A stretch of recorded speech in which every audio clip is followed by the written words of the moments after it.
Hi, everyone. I'm Abhi Chadha. I'm an MBA and a Master's of Arts and International Studies student here at the University of Pennsylvania.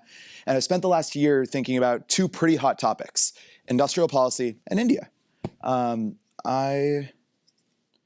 right, so I'm going to go over post-colonial history in India in 90 seconds or less. India achieves independence in 1947. And with that, there's a host of factors that are kind of beating down on India. One is you've got the partition.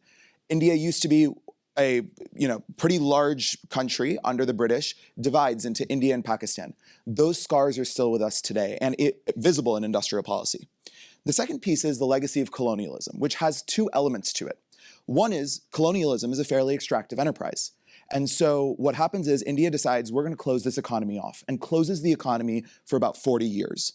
On top of that, you've got what's known as the license permit quota Raj, which basically is this Byzantine set of regulations that bears down on Indian businesses. As an example, to start a restaurant in New Delhi, it takes 56 approvals, still to this day. On top of that, you've got 1991 comes around, you've got a default crisis that's looming on the horizon. And so Finance Minister Manmohan Singh decides to liberalize the economy, open it up in 1991. It opens up the foreign direct investment caps, and as a result, you see the IT industry and the telecom industry boom. On the top right, you can see me availing myself of the telecom industry at the age of 2.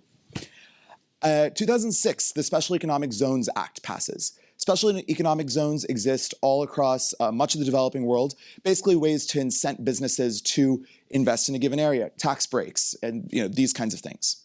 2014, Narendra Modi is elected as Prime Minister of India. That's him on the top right, on the bottom right. And since then, his NDA government has held power in India for about 12 years. But at the start, in 2014, he creates what's known as Make in India. He launches it, fairly big event in May of 2014. And there are 3 key objectives. He says, I want to up manufacturing to be 25% of the economy. I want 100 million new jobs in manufacturing. And I now want this industry to grow at a rate of 12 to 14%. What ends up happening is the industry grows at about 13%. It's a decent clip, successful in that regard.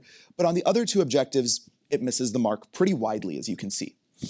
And so 2018 rolls around and Make in India starts to go through some changes. One is it takes on this new name of Make in India 2.0, and it takes on this more nationalist tone and tenor. The cartoon on the right is from the dairy company in India, Amul, which is known to be kind of this barometer of the zeitgeist. They publish these weekly ads. And in this one, you've got the butter girl with the Make in India tiger. And they're saying, we will not bend, we will not stop. So it's this very nationalist tenor to Make in India. Second piece is the inclusion of the services industry. Before, it was ostensibly only a manufacturing initiative. It becomes a services-led initiative as well. So focusing on the IT and technology services sector as well. The final piece is production-linked incentives come about. In 2014, when Modi announces this initiative, he criticizes incentives, says that they don't work, they're not worth it. In 2018, 2020, that starts to change a little bit. That tone changes from the center. So the analysis we do is in 3 different parts, so to speak. One is the programmatic impacts. Then I look at the impacts in the IT sector, the information technology sector, and the semiconductor sector. At a programmatic level, Make in India starts by heralding the reduction of regulation all around the country and takes a series of steps to try and streamline regulation. Since then, though, in the 12 years intervening, the pieces that have had some level of impact per this study is one, the infrastructural development in the country. So infrastructure build out in the last 12 years, just anecdotally, if you look at India in 2014 versus today, there are differences. This is the butter girl using the new airport in Mumbai, the Navi Mumbai airport, meant to alleviate congestion in India's business capital. The second piece is the performance-linked incentives, which had some impact. Now, at a high level, performance-linked incentives did have impact. They did incent manufacturing in a meaningful way. These are basically initiatives where you make something in India, you sell it, and the government basically gives you a cut of that back to you. It's that kind of a rebate of sorts. You can think about it that way. It is effective, but it's not as effective as it should be. It doesn't incent manufacturing to the level that it should. In terms of things that are low impact, regulatory streamlining, the government talks about it, doesn't really happen. Labor regulations change, but these don't really have impacts on our 2 sectors of interest, IT and semiconductors. So moving to those sectors, start with the IT industry. The IT industry has been the ballast of India's growth for the last 30 to 40 years, really, since 1991, since the liberalization of the economy. And in 2018, it's a fairly big industry in and of itself, 4 million people employed by the sector. It grows to 5.6 million today. But what's really had an impact in this industry that was fairly well developed for much of that time and kind of developed mostly developed on its own, the impact by the government was in two key areas. One was tax reform. So being able to create a stable tax regime, creating kind of stable regulation around advanced pricing arrangements, around transfer pricing, safe harbor rules, making the tax regime understandable is actually huge for the sector. The second piece is bilateral relationships. The US negotiates with any number of its allies on how many visas are allotted to Indians. And if you look at the trends over the last 12 years, there's a lot of noise right now about the number of H-1B visas issued to Indians by the US right now. But if you look at the trend over 12 years, it's steadily gone up.